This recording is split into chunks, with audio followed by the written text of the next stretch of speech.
Hey everyone. So a lot of people say blasphemy has been termed the unforgivable sin. So according to Mark chapter 3 verse 29, but whoever blasphemes against the Holy Spirit will never be forgiven, but is guilty of an eternal sin. So like I can think of like a dozen worse things than blasphemy, and I bet you can too.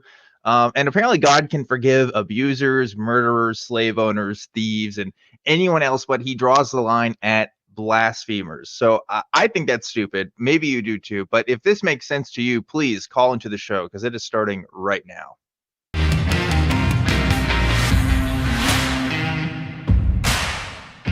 Hello, everybody. Welcome to Talk Heathen. It is Sunday, August 20th, 2023. I am your host today, Objectively Dan, and joining me in the co-pilot seat this time is Richard. Richard, what's happening?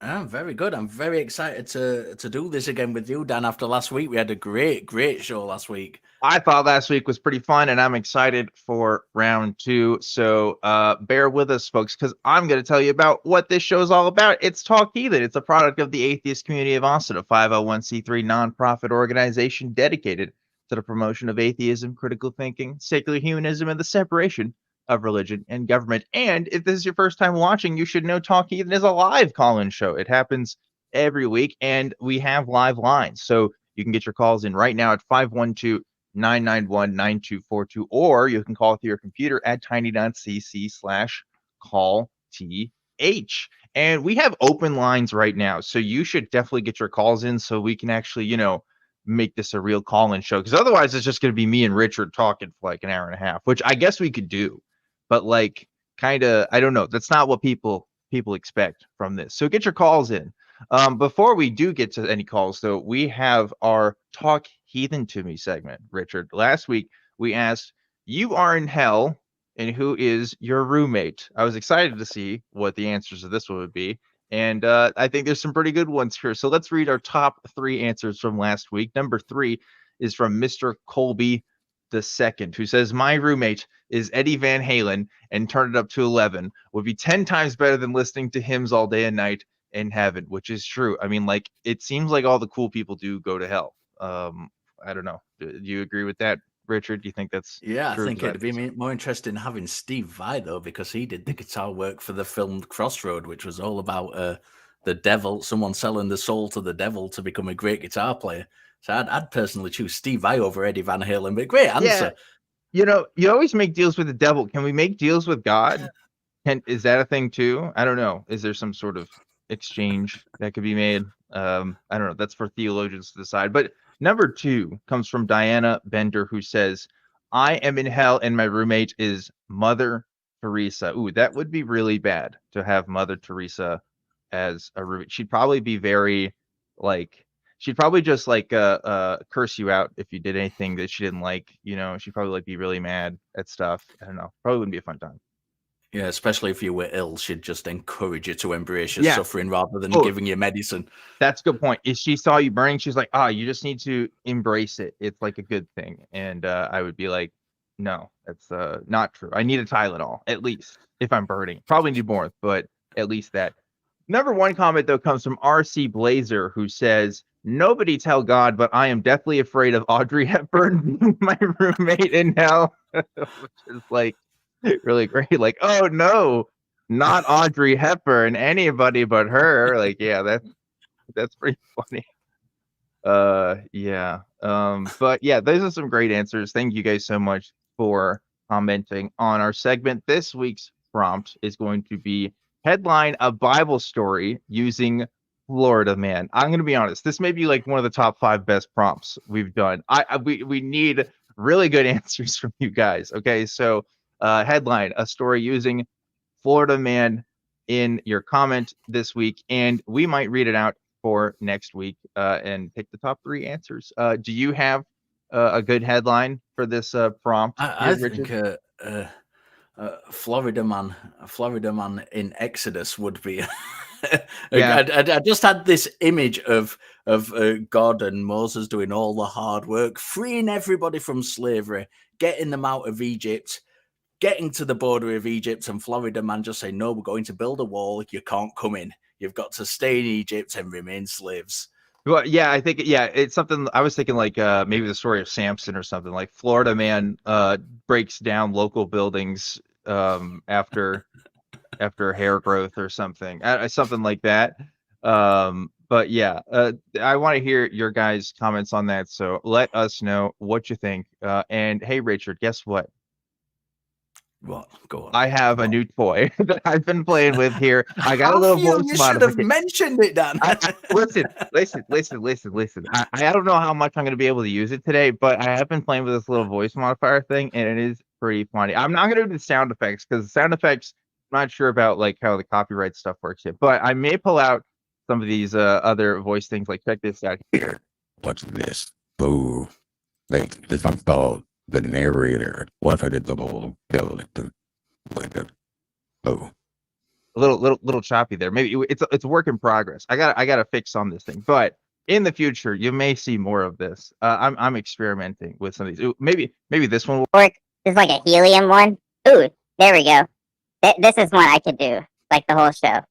Not really though. That'd be really annoying. Anyway, so yeah, I got some voice stuff. If you guys have ideas for voices I could do, maybe I'll invest in using this in the future. But hey, it's time to get to some calls. Richard, you ready to talk to some people? Always. All right, ready. let's do it. We have our first call here coming from Cass, who's calling in from Canada. Cass, you are live on Talk Heathen. What's going on? Hey, nothing much. How are you guys? Doing Great. How are you? solid. How can we help you? Yeah, I guess I just kind of wanted to talk about the topic of like death and the idea of afterlife, just because, I mean, this is something I've been thinking about my whole life, growing up very religious, and especially the past few months since my mom passed away. And it's just like, it's a great idea to think about an afterlife, you know, but it's also just not something I have enough evidence to believe in. But yeah, I'm just kind of curious about what you guys think about it, and like kind of where you guys come from an atheist standpoint. Yeah, Richard, do you want to take this one first? Yeah, kind of. First of all, I'm sorry for your loss. I myself have lost both of my parents and all of my grandparents. So yeah, I've been through the kind of the death thing a little bit myself as well. I've never been religious, so have never had that kind of perspective of coming out of religion, or kind of having that difference of opinion between being a religious person and believing in an afterlife, and not being a religious person and not believing in it, but still having those kind of remnants of belief to it. It's interesting for me, the kind of the perspective from that angle. From me personally, I've never believed in an afterlife. I've studied religion from lots of different cultures. There are lots of different beliefs about the afterlife, and lots of different ways of dealing with both an afterlife and kind of death itself. And some of them are entirely climate related, which I think is really, really interesting. You know how you dispose of bodies in the Himalaya, where you're high up and everything's frozen. You can't bury bodies up there, is entirely different to how you would do it in a kind of temperate climate. And that all plays in to kind of belief about the afterlife as well. There's lots of ways of looking at it. For me personally, it's interesting to look at it kind of academically, but there's an emotional aspect to it as well. And I'm interested in your kind of when you said you don't have evidence for it, because this kind of suggested to me that there's this internal struggle going on where you've got a remnant of belief, and although you kind of understand from the kind of from the logical point of view that there's no good reason to believe it, that you might still be clinging to a little bit of your former belief about an afterlife. Is that correct? Absolutely. I feel like you really like nailed the whatever that term is. Sorry, I'm a little. Hit the nail on the head. Yeah. And I think in such situations, it's, you know, we could talk about well, there's no good reason to believe it till the cows come home, and it will make no difference. You know, it's you know, you're still going to be in a process of grieving, and you've got to kind of work through that, and it's going to be a personal thing. I think you know, the reason I suggested these different cultures and things is for me the kind of the best kind of suggestion I've got for you, because you're still clinging to a particular view from a particular tradition on an afterlife, is go and kind of have a look at all the different afterlives. So rather than trying to tell yourself, you know, well, it makes no sense to believe in an afterlife because there's no evidence for it, just go and look at how many different kinds of beliefs there are about afterlives. And I think that will internally give you an understanding rather than trying to reason your way out of it, which doesn't always work, especially when you've got a huge emotional kind of baggage to go with that. Rather than trying to reason your way out of it, just kind of look at all the different ideas there are about it across the board. And I think that will be more helpful than somebody saying to you, well, you've just got to think your way out of it, because, you know, it doesn't make sense to believe in it. Dan? No, I think what you're saying is true. So I was a former Christian. I've been a non-believer for over half a decade now. I don't know how long it's been, a little over half a decade. So I think, Cass, if most of us were honest with ourselves, especially those of us who were former Christians, we recognize that a lot of people, one of the reasons why they believe is because they think some philosophical proposition is true, or they think, oh, this historical evidence or the scientific evidence is really great and pointing towards a God belief. They want to believe in an afterlife. Like, I think an afterlife is a core part of it. And that's not just for Christians, by the way, that's for most of human history, right? Like, how many religions talk about what happens after death, right? I think it's most of them. Not all of them, certainly, but there's a lot of them that do. And that's because there is something about the human psychology that wants to keep going, right? And wants to be able to see our loved ones after they pass. It says, oh, well, they're okay. They're just in a different place than they are now.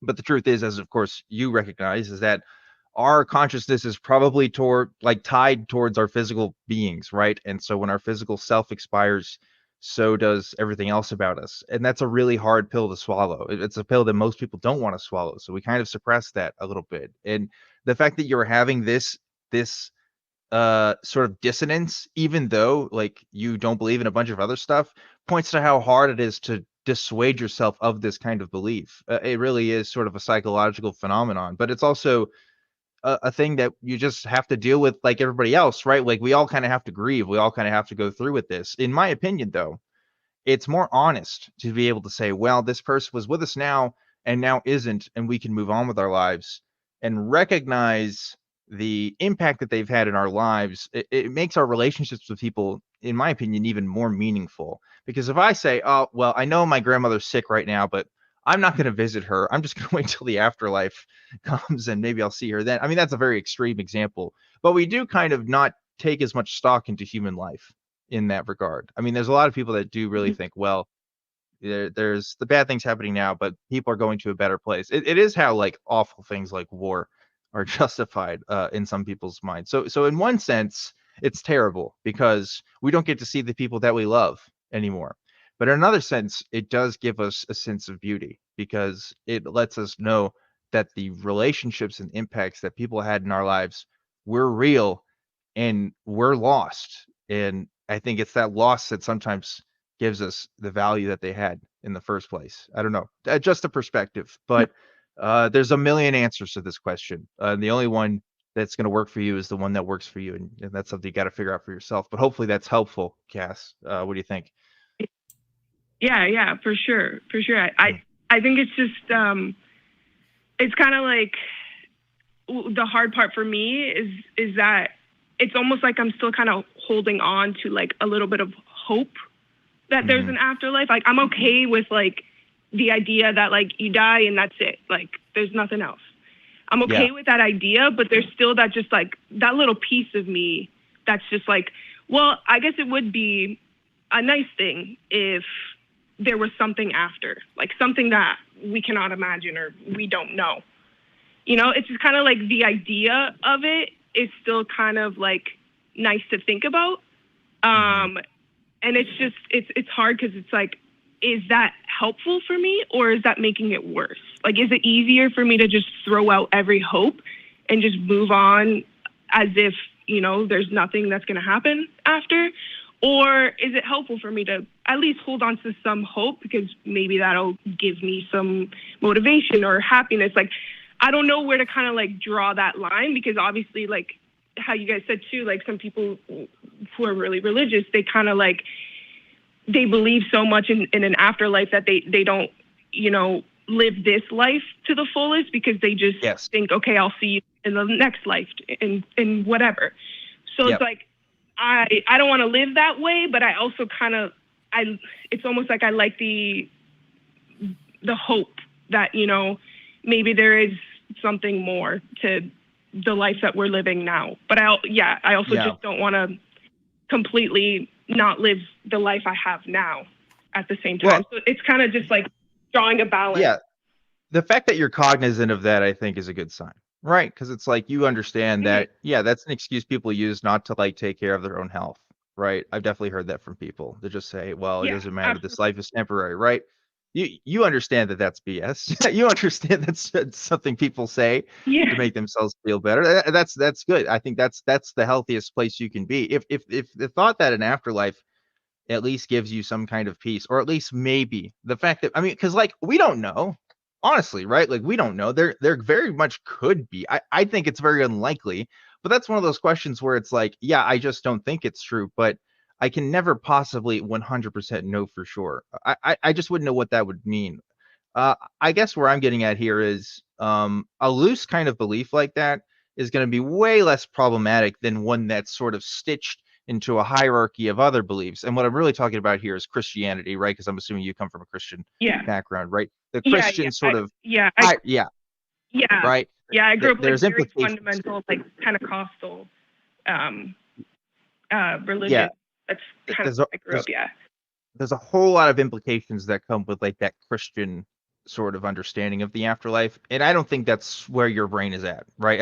I'm just anticipating the comment section here because I don't want them to be like, oh, you shouldn't tell people to believe in delusions. I'm not. It's natural to think that there could be an afterlife. I say it's natural because billions of people believe it. Like that's just the thing. That's part of humanity. Whether or not we can control that or whether or not we find it convincing, that's going to be up to people's psychology, people's understanding of evidence, people's understanding of philosophy, people's understanding of life. So I say, if it's helpful for you and it's not going to be a bother in any other sense of your life, have hope.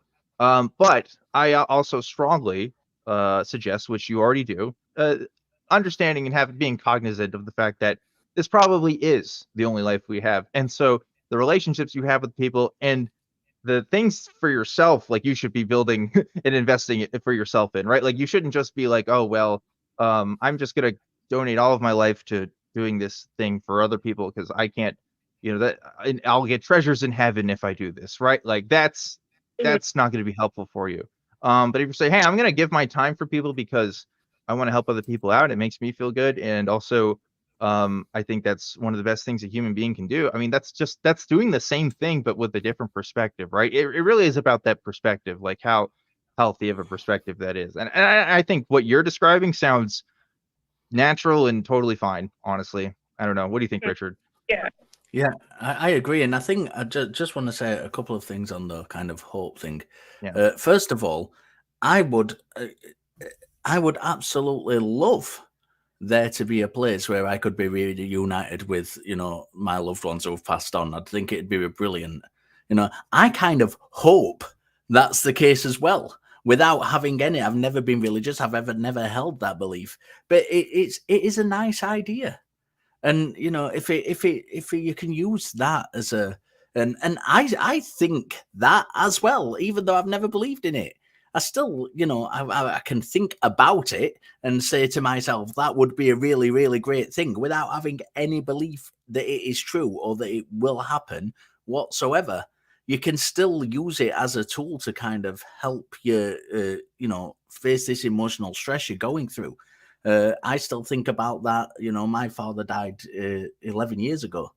And I still think about that. My mum's died at the start of last year. And I still think, wouldn't it be nice if there was a place where we could be together again with the full kind of acceptance that there isn't? And I think it's, as Dan said, it's a perfectly natural thing to do. I think it's also worth kind of noting that religions have and do exploit this hope tremendously. And, you know, I think there's I can't speak for all of them. I'm not saying that they're all like utterly dishonest, because I don't think they are all utterly dishonest. But there are some religions and certainly some kind of schools of religion, certain churches, certain preachers, certain pastors that will exploit this and use this to take advantage of people. And being aware that you know, this is a natural thing that people go through, and be aware that people do use this as an exploitative tool. Yeah. And I think that's very important just to keep in the back of your mind as well. But yeah, I'm on the same, absolutely on the same page as Dan with this. You know, it's a natural part of the grieving process, and there is no harm in it. There is no harm in having those thoughts. Wouldn't it be nice if I could be with my loved ones again? Yeah. I think that's all we have to say on this, Cass. Hopefully that was helpful. Any other comments before we let you go? No, that was very helpful. It's helpful to, you know, talk about it with like-minded people. I just like had this fear that, you know, if I think this way, like, am I like progressing in like logical thinking, or am I like being held back by like this fundamental belief that like I've been taught my whole life? So Yeah. it's helpful to know that like you guys too, as atheists and logical thinkers, like also, you know, have a hope, because it would be nice, you know. 100%. Cass, you have yeah, my permission to be irrational on this belief. Okay, here I have granted you high authority from the atheist community of Austin on high. Okay. And I've said, yes, you're allowed to have this because you're a human being and you deserve dignity and respect, and to be able to grieve for your loved ones. Yeah, 100%. So if that's what you're looking for, I'll give that to you. Thank you. Thanks, guys. Yeah, of course. Very helpful. Of course. Thank you for calling in, Cass. What a nice call. Of course, circumstances not being nice, but just like I like this perspective of, hey, I think of myself as a logical thinker, and I want to think logically about this. Is it okay that I'm not thinking logically about this? Like, I think it's brilliant. I think Yeah. there's so many people kind of in our community who try and kind of make Vulcans out of themselves and Yeah. disassociate themselves from emotion, and you can't do that. We Yeah. are emotional creatures, and we can understand logic, and we can understand kind of skepticism in practice, but we are still emotional, and we've still got that aspect of ourselves to deal with. And it's great to keep a sight on ourselves, as Yeah. well as talking to other people about skepticism. We need to view it internally as well. This is a problem that the atheist community faces at large. They really do think of a lot of people as like Vulcans, and this idea of like, oh, am I allowed to be irrational about this? Like, it's almost like there's going to be consequences if you aren't.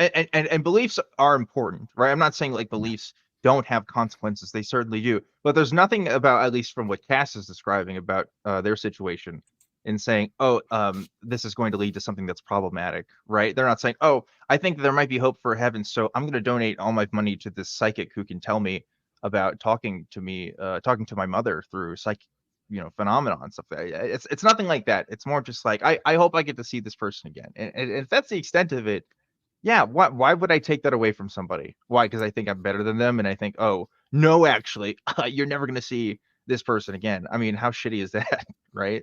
There's no reason for that. So And I don't think in itself it's an illogical viewpoint anyway, having that Yeah. hope. You're not saying you think it's actually going to happen. Yeah. You just want to see someone you love and who's had a great amount of importance in your life again. I think that's absolutely acceptable. Yeah, it's true. Let's go ahead and take some other callers, but before we do, just a reminder, this Saturday, this Saturday, I've had a debate with people about whether you can say next Saturday, if it's the upcoming Saturday, or if it's the Saturday after, and it's stupid. But anyway, August 26th, specifically, is what I mean, this year, is the Back Cruise. If you guys are tired of hearing us announce it, don't worry. It's going to happen really soon. So tickets have sold out, but there is a chance you can still join us if you join the wait list. So sign up for that in case there are cancellations, and join the wait list at tiny.cc/backers. And hey, if you bought tickets and you can't come, please go ahead and cancel so that somebody else can come, because there's a lot of people on the list already, and we want to make sure as many people can come as they can. So if you know, hey, I got these tickets and I can't actually go, please go ahead and cancel. There's a lot of people that don't do that, and then they end up, there's not as many people that can come. So if you do have your tickets, look forward to going on the boat and also enjoying conversations with all the other folks that are going to be there: Forrest Valkai, J Mike, Christy Powell, and lots of other hosts from other shows. So check it out. One more thing as well, just as we're talking about supporting the ACA, hey, we've got a shirt this month. It is Satan, the lesser of two evils, on there, which is very edgy. If you're into that, you can get that, and of course all the other Talk Heathen merch at tiny.cc/merchaca right now. I of course have to remind you, please like, subscribe, and enable notifications if you like this show, and you should become a member by clicking the join button below the video. You get custom chat emotes, and you help perpetuate the mission. That word perpetuate is always hard. Perpetuate the mission of the Talk Heathen community and the atheist community of Austin. One more thing. If you send a super chat today, you can have it be read out loud, whether it's a question or a comment. We're going to read as many as we can, and the crew is going to let us know when you send that in. So if we don't answer it within like 2 minutes, don't worry. We will get to it before the end of the show, and we will read all super chats that get sent to us as long as they're YouTube appropriate. And that's it. That's all I got. Let's go ahead and move on to our next caller. Let's see. Let's talk to Tim. Tim, who's calling in from Washington. Tim, you're live on Talk Heathen. What's up? Hey, Dan. How are you? I'm doing great, Tim. How are you doing? I'm doing very well. Hey, it's the weekend. Well, it's the end of the weekend for me, but anyway, so I wanted to talk about nihilism a little bit, if that's okay. And it's sort of related, I guess, to the last call. Everybody's asking permission today. Yeah, live your lives today, folks. Yeah, absolutely. Talk about nihilism.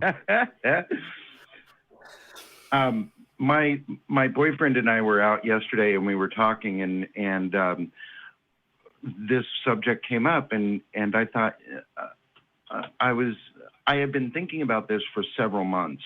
Nihilism isn't necessarily a negative philosophy. It's not about, oh my God, there's nothing to this whole thing, and we're all just kind of existing or anything like that. It's sort of all about, you get to live your life, period. And it really goes to show the type of person you are. If you're a good person and you believe that after death there is nothing, and you really believe that there is no heaven nor hell, or you really believe that we aren't put here for a specific reason because God, Odin, Ra, any of these gods have just placed us here. We are simply here because we happen to exist on a planet that was perfect for us to evolve into what we are.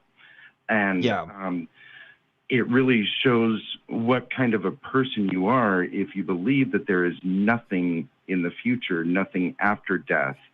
and you're still a good person, and you're not being forced to be a good person because the 10 Commandments are telling you to be. Sure. Yeah, nihilism is complicated because it's been interpreted by different people to mean different things, right? So like nihilism, first of all, there's different kinds of nihilism. You can talk about like metaphysical nihilism or like mereological nihilism, but most people when they're talking about nihilism, they're talking about what's been described by philosopher Friedrich Nietzsche.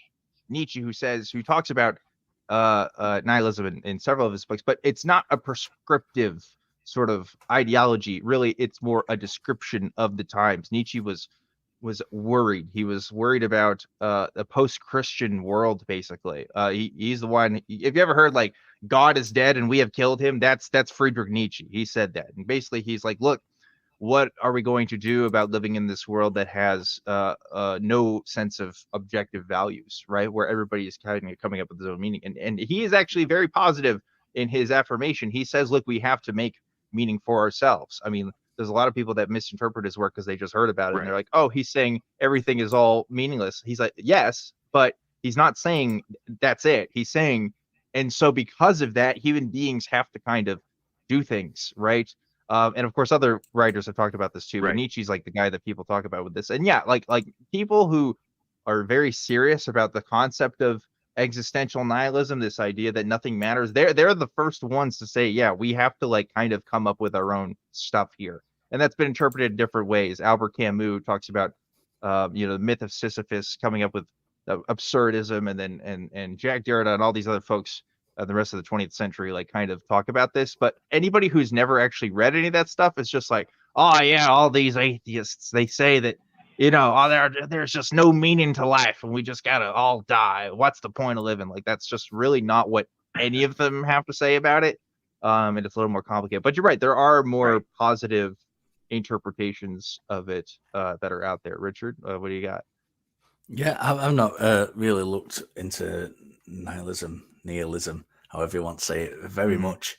I think I wrote an essay about it on Nietzsche and his kind of is the way that Buddhism influenced his philosophy and how people misunderstood Buddhism at the time that he was around and kind of saw that as a nihilistic philosophy, which it isn't. And I kind of did an essay about that a while ago, but it's not. Other than that, it's not actually something I've looked much into. I think we get in this community, we get it thrown at us a lot by Christians and other religious people who kind of say, well, if you don't have something to believe in, you obviously believe in nothing. Therefore, you're nihilist. And I just simply don't think that's the case. I don't think there's a definite difference for me between skepticism and nihilism. And, I think that's important to point out. But other than that, I've really not got much to contribute. Yeah, but what you're saying is important, because even if there isn't an objective reason for living, an objective value, an objective morality, I mean, so what, right? That's not stopping people from living. I didn't like the things that I liked when I was 5 because they were objectively good. I liked them because I just thought they were cool, right? And it's the same thing for everything I like today. I'm just more grown about it, and I like to have more complicated reasons.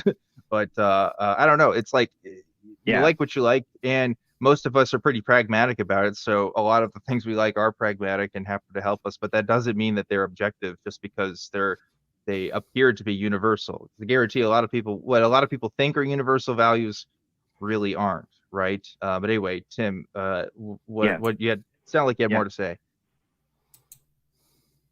Well, I was also telling him yesterday when we were talking that when I was a Mormon and a fundamentalist Pentecostal Christian and all of that, I was so afraid of death. I was so afraid of fucking my life up, somehow doing something wrong, that God is going to send me to hell because I would misstep.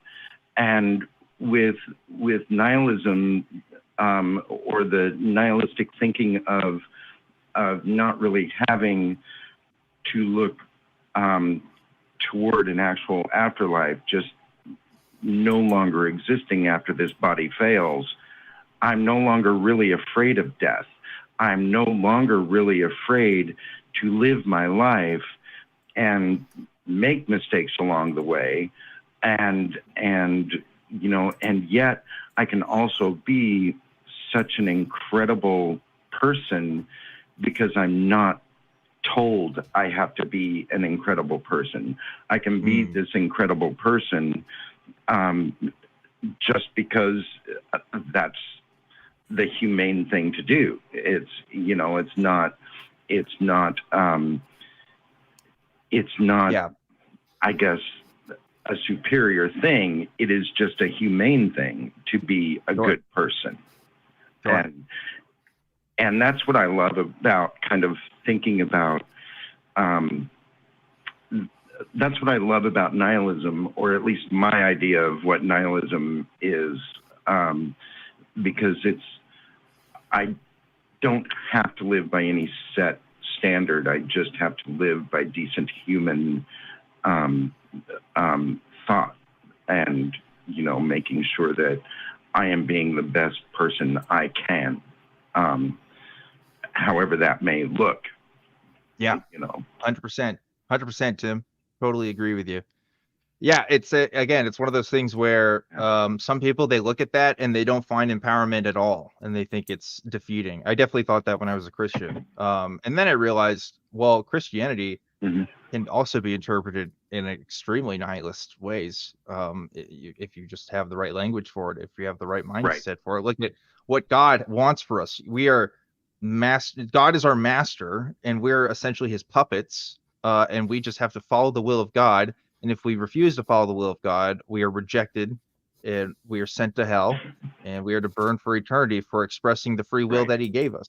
What exactly is positive about that message in that light? You know, there's lots of ways you can. I agree with that. Yeah. So if we're talking purely in terms of positive and negative worldviews, right, you can easily construe the Christian worldview to be extremely negative. And yeah, can nihilism be interpreted in a negative way and still be legitimate to its like fundamental sort of interpretations? Like, yeah, I think you can, but it can also be interpreted in a positive way. I mean, really, that's kind of the whole point. It's like it's really up to what philosophers have made of it, and how to solve the human condition, right? I mean, that's really what it comes down to, especially in a world that is probably going to be slowly rejecting Christianity over time, or at least reinterpreting it to fit more modern secular conventions. So anyway, yeah, that's all I got. Richard, anything else? Now, I think we just need to get rid of this kind of idea that nihilism is people walking around going, "Woe is me, yeah, everything is worthless," because it's just simply not the case. Yeah. It's a very narrow, very marginalized view of what it is. Yeah, 100%. Tim, anything else before we let you go? No, I think that's all I wanted. I just, like I said, I was talking with my boyfriend yesterday and was thinking, oh crap, I want to talk about this to somebody who actually will understand what I'm saying. And you not only understood it, but you actually explained a couple of things to me that I didn't know. So that's cool. Oh yeah. Well, yeah. I mean, I think if you want to read the books, I can't remember if it's The Gay Science where he talks about it, or if it's Thus Spoke Zarathustra, but he talks about it, and honestly, Arthur Schopenhauer and stuff talks about it before, but like Nietzsche's kind of the guy. If you want to talk about this stuff in depth, he's very interesting on that. But Tim, thanks again for calling in, and always appreciate it. When you do call in, it is always lovely talking to you, and a good conversation. And nihilism is probably one of the most misunderstood and misinterpreted ideas in philosophy, maybe more than anything else. I really can't think of anything else that's more misinterpreted. Can you? I mean, it's really just, I don't know. Atheism. Yeah, everybody. That's true, but yeah, I guess that's fair. Everybody just has their own ideas of what nihilism is, and it's complicated. Like it's one thing, like many things in philosophy. It doesn't have just one definition, but it's also like going to have various, much more thought out ideas than what you might imagine if you actually take the time to read stuff. but most people don't.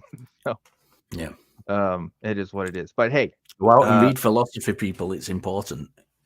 yeah, and I'm not. And by the way, I don't have a philosophy degree or anything. I'm just a lay person, so I could be 100% wrong, and some philosophy PhD is going to be like, My degree is in philosophy, and you explained it far better than I could have done. Okay, so well there you go. I just you can figure this stuff out by Google searches. Honestly, I mean, it doesn't take. It's not that hard, but it is for some people. But hey, I have to move on here and talk about a Patreon, as we have kind of mentioned some ideas on supporting us. The Patreon is one of them, and we will be reading those top 5 patrons at the turn of the hour. We also have a channel that houses all of the shows of the ACA in audio podcast form. I almost said audio podcast form, which sounds kind of cool. That sounds like a rap album that I would buy. Audio podcast form. You can visit tiny.cc/AEN podcasts for that. You can also become a part of the Talk Heathen community in our fan run Facebook page. It's at tiny.cc/FBTHG. And if you do join that, please don't be a dick. There's a lot of people that join and post nasty things. And all the hosts are kind of looking. We are always seeing what you got to say. All right. You guys said some funny things on there sometimes. I will say that. And lastly here, before I move on, if you didn't know, Talk Heathen does have a TikTok and does go live before the shows on Sunday. Richard just went live today. So go subscribe and join the pre-show on the Talk Heathen TikTok. Richard, how was that today? By the way, it was great. We had we had what we sometimes get, and it's not always the case. We sometimes get people who will put their money where their mouth is. But today we had a lot of people who were making a lot of claims, and when asked to call in, said, "No, I'm not going to do that." You know, it's one thing to write something, to make a statement in a comment section. It's an entirely different thing to have a conversation about it and talk it through. Right. And I've said this many, many times. If you're going to just make a statement and you're not willing to have the conversation, this tells me that you're not convinced that the statement you're making, you actually have evidence for. And Richard put your money where your mouth is. Richard says, "Come meet me in the ring, boy. Yes. Come in, come at me." Richard's starting fights on TikTok over here, and keep that energy, Richard. That's good. No. I know what you mean though. It's like people, you can say whatever you want in a comment section anywhere. It's just like, yeah, but why not have a conversation about it? If you truly believe that's something you think is true, right? Why not defend that? I don't know. That's what I think is interesting to some people. But hey, remember last week whenever we had a conversation about veganism? Remember that, Richard? Did. Okay, well, we have another caller who wants to talk in the same lieu here. So maybe this will be a sequel to our conversation last week. Maybe part 2, maybe not though. This is Julie, who's calling in from New Mexico. Julie, what did you want to talk to us about today? I wanted to talk about how veganism can actually reduce overall violence in the world. Okay. Yeah. Tell me more. Well, just if people accept the violence against animals in order to eat them, and I just think that if we stop normalizing the killing of animals, then it would eventually lead to less violence within humans. Yeah, I mean, I like that. First of all, as you know, I'm a vegan. I'm sympathetic to the vegan worldview, right? So I'm pro what you say in the sense that humans' tendencies towards animals, right? How they view animals can be reflective of how they view other people, right? Mahatma Gandhi talked about this concept, right? He was like, look, if you want to see if a nation is civilized, see how they treat their animals, right? I'm paraphrasing. He didn't exactly say it right there, but this was this same idea, right? It's this idea of look, we know that animals are quote unquote lesser beings than us in some way, right? Maybe they don't have the same rational capacities. Maybe they don't have the same intellectual or abilities otherwise. So how we treat them, how we treat the lesser of animals can be reflective of how we treat the lessers of people, or what we consider lessers within human populations, right? Obviously the idea of seeing somebody, yeah. And the idea of seeing somebody as a lesser is of course problematic within itself, But how many times has that happened in human history, right? How many times have people Oh, had yeah. this concept and has done terrible things? So in principle, I think you're right. Now that being said, I have met other vegans and seen other vegans who are just as violent in other ways. Maybe just verbally. Maybe they're not killing animals, but you know what I mean. It can vary a little bit. Yeah. So I think I think the idea is nice. I think I like it in principle. Does it work in practice? I'm not sure, but yeah, I do agree though, right? I mean, as a whole, if the world was more vegan, ostensibly we would be a less violent world because animals would not be on the receiving end of violence, or at least it would be scaled down to a significant degree, right? They would still occur, obviously. But, Exactly. yeah. Yeah, just so kind of there you go. reduce the thought of violence even. Sure.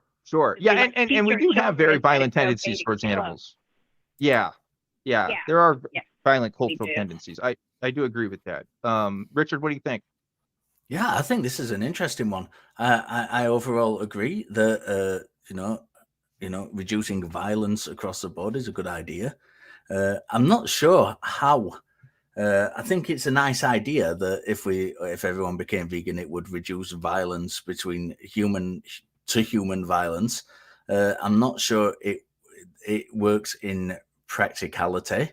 Yeah. If you have a look at, I mean, the idea that Dan touched on from Mahatma Gandhi, who was a vegan, is and the kind of the thing that non-violence in that tradition is called ahimsa, and it's also held in Tibetan Buddhism. Now, in Tibetan Buddhism, it could be argued that there is less violence than in the tradition that Mahatma Gandhi comes from. However, because of where they live and the practical aspects of that, a lot of Tibetan Buddhists do eat meat. Yeah. So it's, I think if we're taking kind of a case study look at it with people who follow the same kind of idea of ahimsa, of non-violence, and who both come from traditions which are at least promote vegetarianism. Yeah. I don't think that bears out. With there is a lot of violence in some Hindu cultures where they practice Yeah, I was gonna say that veganism or vegetarianism. this is and a phenomenon you could. Sorry to interrupt you, Richard. I was No, just go on. commenting. Yeah, this is a phenomenon. Ostensibly, you should be able to measure in some capacity, right? Are the most vegan societies the less violent? Can you track that in a metrics kind of way? Like I would think of, okay, well, there's no 100% vegan or vegetarian societies, but there's certainly more than others. I'm thinking maybe India, maybe other Southeastern Asian nations probably do that more. Are they more or less violent? It also depends on how you define violence as well. The only thing I know for certain that can level out structural violence is the alleviation of poverty from my understanding. I'm not sure if veganism has that same effect. That would be interesting to study though. Probably really hard to do. I don't know. But yeah, a lot of interesting thoughts here. Sorry, I interrupted you there, Richard. But No, I think I agree, and I agree with you yeah. entirely on the poverty front as well. Yeah. I just think for me personally, I don't know if one's been done. I'll have to look into it. Yeah. But I would love to see a study on ahimsa as a concept and the different cultures and places that practice it. Look at whether they are largely vegetarian or vegan, whether they are largely meat eaters, and look at corresponding kind of crime figures. I suppose is the only way you could do it. Yeah, but I don't know. it's a very hard thing to do. It's a very hard thing to collate that data and to decide where outside factors are coming in and where they're not. Certainly an interesting concept. Yeah. And I think it's definitely a watch this space idea. It's a very good idea, I think, to kind of look into that further. Julie, any other thoughts? Yeah. No, he made a really good point about data and stuff like that. I didn't even think about that. I was just thinking about the violence in general, just against people. So yeah, no, that's a good idea. Yeah. I mean, I agree with you from a philosophical perspective, right, Julie? Which is like, yeah, I want to alleviate violence against animals, and right. So I think that if you're going to be vegan, you're going to be less violent. But like, you may be less violent in that one category. It may mean that you struggle with violence in other ways. You know what I mean? Like, I don't know. True. Also other Well, I have other vegans too. thoughts. Yeah. Another thing to point out too, Yeah. Julie, is that I assume you're the same in my position where you're a vegan for philosophical reasons. But not everybody who's vegan is vegan for philosophical reasons. Some of them are vegan because Yeah, that's for health reasons. Some of them are vegan for, other kinds of things. And so they may still have this kind of maybe problematic view towards animals or problematic view towards other people that doesn't get solved because Yeah. that they're vegan. It's just because, oh, I'm vegan because I want to look fit and have this nutritional thing. Also, I think people of other races are inferior to me or something, right? Like that could still happen. There's nothing that says that that's not coherent or inconsistent, unfortunately. So Oh, yeah, for something to sure. think about there. But I like your call, Julie. It was a good call. Good call. Richard Yeah. or Julie, any other thoughts? No, I agree. I think it was a good call. It was a great question, and certainly one. I think if this was a scientific paper, it would have a section at the end called discussion, where you kind of talk about how you can take it further and take the idea further and look at it into more detail. Definitely a good call. Definitely an interesting subject to kind of that needs further development and looking at. I like it. I like it. We do Yeah, have kind some of other like calls. the psychology of people, you know what I mean? Just their mindset. Yeah. But thank you for taking my call. I appreciate it very much. Thank you so much, Julie. Have a great rest of your day. And now we have more calls in the queue that want to talk about veganism. So I knew, we started the firestorm here today, Richard. Yeah, it's happening. So we will talk more about it in just a second. But before we do, there's a super chat we got to read. It's from Ben9, which is a great name. I don't know if that's a Ben 10 reference and you're just Ben 9, or if just Ben 9 is like a different thing, or like B9 maybe, like benign. I just like it. Ben9, who gave $10, he says, 12-step programs are definitely a Christian movement and can be difficult to get off merry-go-rounds, but it is possible to experience sobriety without AHP. I think, I don't have any personal experience with those kinds of programs. I only know from people who have talked about this kinds of stuff, and I know that they're 12-step programs in general are problematic because they're motivated by religious institutions a lot of times and don't maybe don't display the same efficacy as other kinds of programs. Maybe you could speak to this more, Richard, but I can only know what I've been told about it. Yeah, I've not experienced them personally. From what I know about them, they are very much, higher power motivated, and certain ones, the famous ones, let's not advertise them, but the famous Yeah, ones yeah. are very much Christian, higher power motivated. Yeah. It's a shame that we have to go down that route of having some kind of deity or supernatural element in it, because you could call motivation a higher power in that context and have different things to motivate you in that aspect. Yeah. And I think, whether that's, whatever, lots of examples. If you've got children, seeing your children and providing a good life for your children again could be considered a higher power. So I don't know why we have to elevate it to some kind of supernatural element. Motivation comes in many, many different forms. Yeah, Daryl Ray spoke to me about this actually on Truth Wanted a few weeks back. He makes the case that a lot of 12-step programs just kind of offer themselves to local communities as sometimes even just for free in order to sort of be in compliance with some regulatory laws in the United States about offers and programs offered to people in prison populations and other sorts of things like that. So there is a case to be made that a lot of these programs exist, and the reason why they're so popular isn't because they're good. It's just because it's like a cheap option, basically, for people to take, and doesn't actually have to do with their efficacy, unfortunately. This is the case that Daryl Ray makes, and who knows much more about the subject than I do. So you should check out that episode of him where he talks about it more, if you're interested. But hey, there's some more folks who want to talk to us now, Richard, and let's go ahead and talk to them now. I'll talk about more announcement stuff later, since we just got into a super chat there. Yeah, let's keep going on the let's keep going on this. I just because there's a couple people that want to talk to us about it. We are going to keep talking about it. Brandon is calling in from Florida. They have a question for you, Richard. Brandon, you're live on Talk Heathen. What's up? Hey, how you doing? Thanks for having me, guys. I really appreciate you having me on the show. Of course, anytime. Of course. You're here to question Richard, right? What do you got?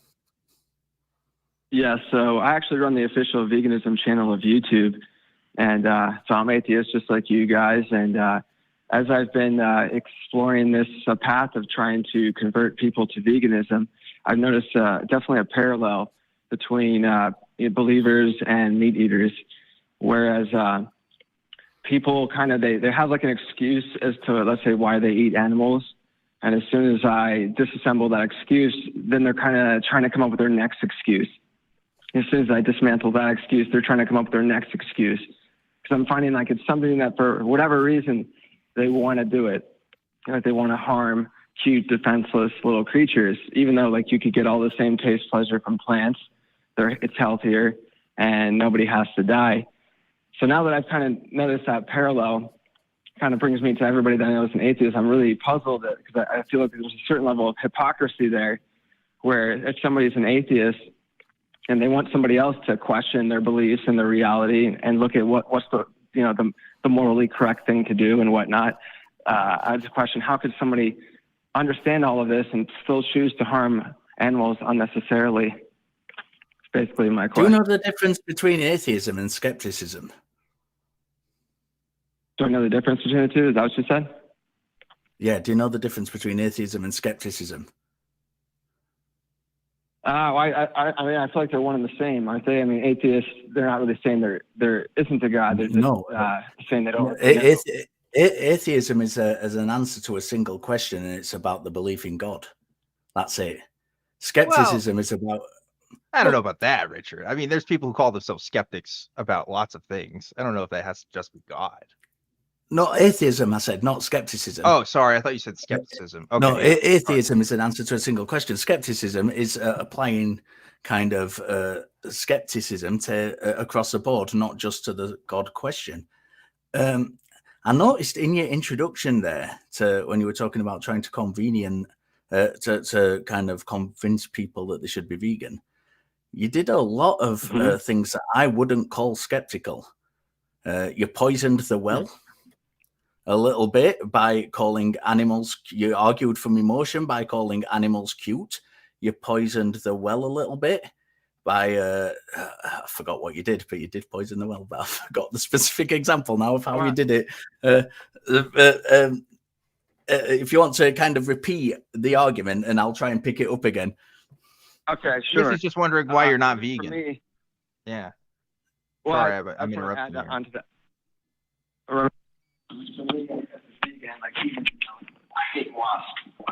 Oh. Hey, Brandon, if you are on speaker, we need you to go ahead and change that. I'm going to mute you real quick while you fix that, because I think your audio just pooped out there. Sorry, I was interrupting there, and also I'm playing. I feel like I have to play devil's advocate with you, Richard, when we have these conversations. No, but I repeated last week. I think it's fine. No, while we're waiting for Brandon to fix that, I'll tell you this. I think you can make comparisons to meat eaters and religious people, but you can also make comparisons to vegans and religious people. You can make comparisons to religious people to like anything.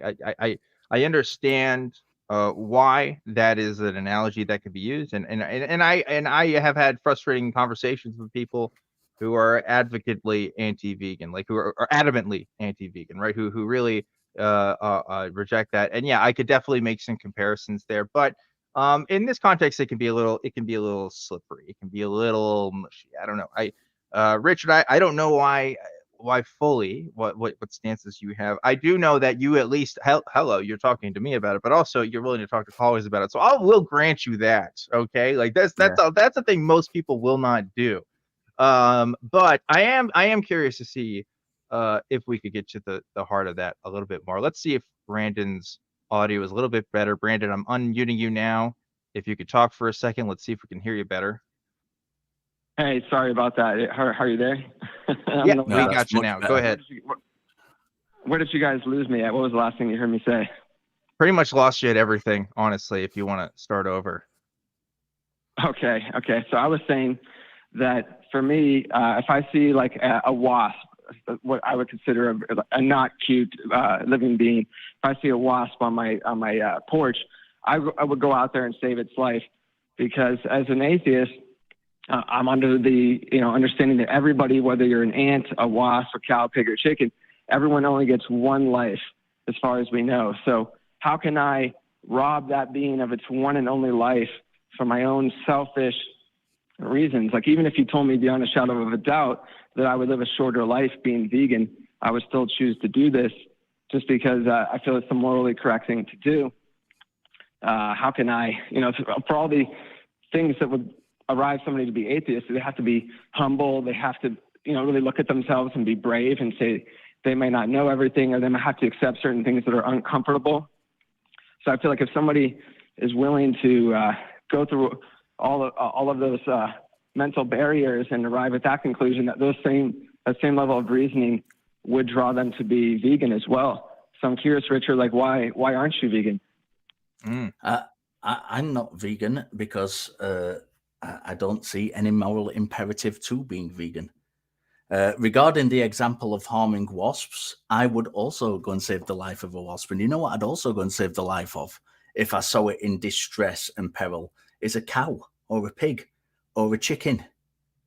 I would, if I saw a cow wrapped up in barbed wire, I wouldn't say, I am a meat eater, I eat meat, I eat beef especially, so I am going to go and I'm going to let that die because I don't care about the well-being of that individual creature. I wouldn't do that. I would do the best I could to try and save that particular animal's life in that circumstance. We have questions like this. We had one on the call last week where someone said, why wouldn't you just go and punch a dog? It's not comparable. I don't walk around punching things, intentionally causing physical harm to things for no reason whatsoever. I disagree with a lot of the farming processes. I know a lot of vegans don't like that. They think that's an excuse. I think we had an extensive after show on the ACD Discord last week. We went to, I think, almost to the time where the next show began, and on talking on this issue. And my stance is that we would have a much better kind of overall well-being for animals if vegans and meat eaters worked together to change farming methods, to change the way we farm, to change the way we treat animals while they're being farmed. I think it would cause it would make the price of meat go up. It would make the consumption of meat go down. I'll just finish my thought and then I'll let you jump in. I think it would make the price of meat go up. I think it would make the cost of meat come down. I think it would make the health of people eating meat better overall. And I think all of those things are good things. But that doesn't, to me, say that we must therefore all become vegan. Well, my first point I would say is if you replace any of those words, cow, pig, chicken, fish, wasp, if you replace it with human, I'm guessing it would probably instantly. Why? Well, I'm saying, like, why would we change the word to human? Well, just to show, I want to see if you're consistent. Like, because I'm thinking you would change everything you just said. Why is it inconsistent? Human. Why is it inconsistent? Well, it's kind of like if somebody said a black life is worth less than a white life, right? If you're saying an animal life is worth less. No, it's not like that, because black people and white people are human beings. And I appreciate human beings and I can communicate with them. And for the most part, there are exceptions, but I can communicate with human beings on the same level that I myself communicate. I can't do that with other animals. That doesn't mean I don't care about the welfare or well-being of animals while they are alive. I don't want to see undue suffering. And that, to me, is not a reason to become vegan. Because you have a problem with them suffering. I think the reason you have a problem with them suffering is because you recognize that any level of suffering is wrong and you want to minimize it. So if we can minimize it altogether and just cause no suffering at all, why not pick that option? Why would we cause no suffering at all? Well, By why all do we need becoming to? vegan. do you- What would happen to the animals that? And I'm not talking about I'm not just kind of throwing the short term, let's get rid of all the farm animal. What would we do if we all became vegan tomorrow? Argument. I'm not going down that kind of route, although that is a valid argument in itself, I think. But let's say that if we're talking about reduction of suffering, let's take pigs as an example. If the vegan argument is that we should reduce suffering, and we can, we've got wild pigs, we've got farmed pigs. Now, let's say if we stop farming pigs, the number of wild pigs would go up, because those, unless we are just advocating killing all of those animals off. Now, which has less suffering? Let's say we have a kind of ideal farm which minimizes suffering as much as we can possibly. And I know we don't have that, and that's why I think we should work together to kind of achieve those things.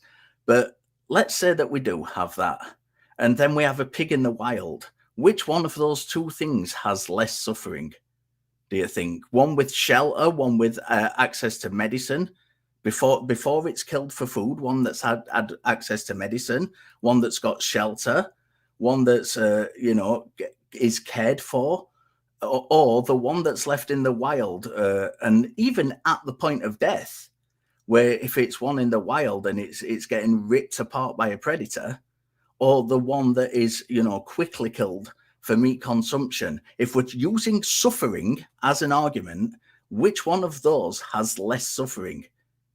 Okay, I have several things to say to your point. Well, first, why you said if it was wild versus kept in captivity. For me, I think if everybody kind of treated it with the same outlook that I have, I mean, we could still keep things in captivity and protect them without killing them is one option. I think that would be ideal, but I think if we're talking realistically, that's not going to happen. If we're going to keep the kind of creatures alive, it still takes the land that they're fed on. It still takes the kind of the care. It costs money, and unless there's an industry which is willing to do that for profit at the end of the day, then that's going to fall down onto charitable organizations. And that, I think, is an unrealistic standard to say, well, all these animals, well, we can just care for them all. We can just care for them without killing them. Well, I don't think that would realistically happen. I caught a little bit of the previous call, and it sounded like, I believe, Dan, you were saying that, there are vegans that are violent and those that are not. I would argue that is more plant-based, people who don't eat animals for health reasons and whatnot. Because the vegans, the whole philosophy behind veganism is causing the least amount of harm possible. So whatever the answer ends up being, if everyone tomorrow stopped eating animals, you're saying, what would we do with all these animals? Are they going to be killed? That's not what I said. I said that was one argument you could use, but that's not the argument I was using. I was giving you a specific example of a creature in the wild. Right. And I've noticed how you've actually avoided answering this to go on to something else. Because my specific question was, if we had a creature in the wild and one that was on a humane farm up until the point of death, which one suffers less? Was the specific question I asked you. And I noticed how you've strategically avoided answering that question to give a different scenario. Okay. Well, let me answer your question. I think up until the point that they're killed, obviously the one kept in captivity would have potentially maybe a better life. However, why potentially maybe, and why only up until the point of death? Well, let me answer. Let me please, let me get the answer out. So, for example, if I ever capture like a spider, I caught one the other day that was in the airport, for sure going to die. So I was like, okay, I'm going to capture this, and then I'm going to take it home and release it. So when I got home, I was at the woods. I was like, I could keep this spider, and it would probably live a longer, safer life. Rather, it might get eaten in 5 minutes after I release it. But then I put myself in the shoes of the spider, and I want to be free. I'd say let the spider take its chances. That like whether it gets eaten or not, maybe that's more nature versus if it's just kept as a slave or kept, in a plastic bottle for the rest of its life. That's what absolutely I think, amazing. And has absolutely nothing to do with the specific question I asked you, which would suffer less. Because the argument you gave initially was one of suffering. So I'm asking you a question about suffering. Well, which would suffer less. If you let me get the answer out. No, I'm trying to, but you keep changing you keep trying to change the question that I'm asking you to relate to something else. If we're talking about suffering, which is what you were talking about, which one suffers less? I think that me personally, I don't know if I have that answer, but whoever decides that, if they came in it with the philosophy of love. Do you know what I think, sir? I think it's difficult for you to answer because it demonstrates that the argument you're giving is a flawed argument. And at the start of this, you were talking about how meat eaters are akin to religious people with some of the arguments they give. And I noticed this is exactly you're doing the theist thing yourself. You're not answering a specific question given to you because it appears to be difficult for the thing that you want to try and demonstrate. I'm not sure, Richard. I think he said he wasn't sure of the answer here. I want to make sure that Brandon gets his point across here too. Brandon, go ahead. Yeah, so thank you. If I could just, uninterrupted for just, I don't know, a minute or so, please. I think that the first point I would make is there's nothing we get from an animal that we don't get from a plant, nutrition-wise. It's just filtered through the animal. All the protein, all the nutrition comes from plants.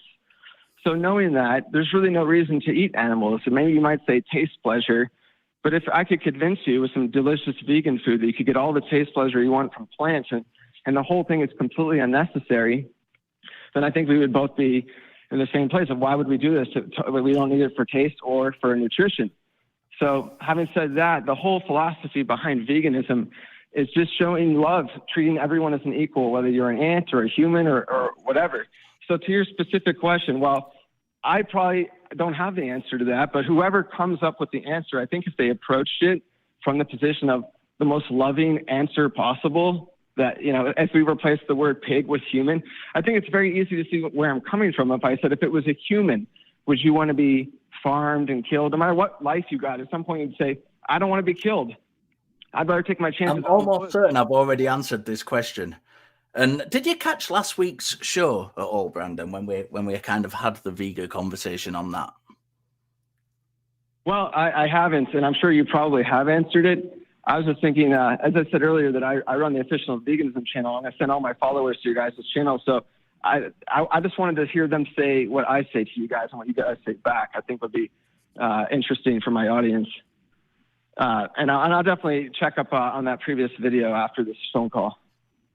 Yeah, I think we should, because I touched on just quickly before you go. I think I touched on the point on that last channel when you said, you know, you want to cause as little harm as possible to things. You know, I touched, and this is one of the major things which stops me thinking that veganism is a moral imperative. I've no problem with people being vegan. I'm not one of those people. I'm not one of those people who say you shouldn't be vegan. I'm not like that. I have no problem whatsoever with people who are vegan. I think when it comes to this issue is almost more. I feel like this is more important than almost as somebody a believer or an atheist, because that's kind of like all in your mind. But these are the actions that come as a result of what somebody believes, and it's literally a matter of life and death. If somebody believes that the Bible told them it's okay to have a literal animal holocaust, then that's what they're going to do. So I think that their actions are more important than their beliefs. And so I know you're already talking about. I think Brandon beliefs inform actions. And, this is why I advocate for, I don't believe that we should unduly go out causing harm to things for no reason. This is why I think vegans and non-vegans should work together I think the bigger question is not whether someone is vegan or non-vegan, but I think the bigger question is, why the fuck do we allow current farming methods the way they are? And I think we'd have far more impact if we worked together.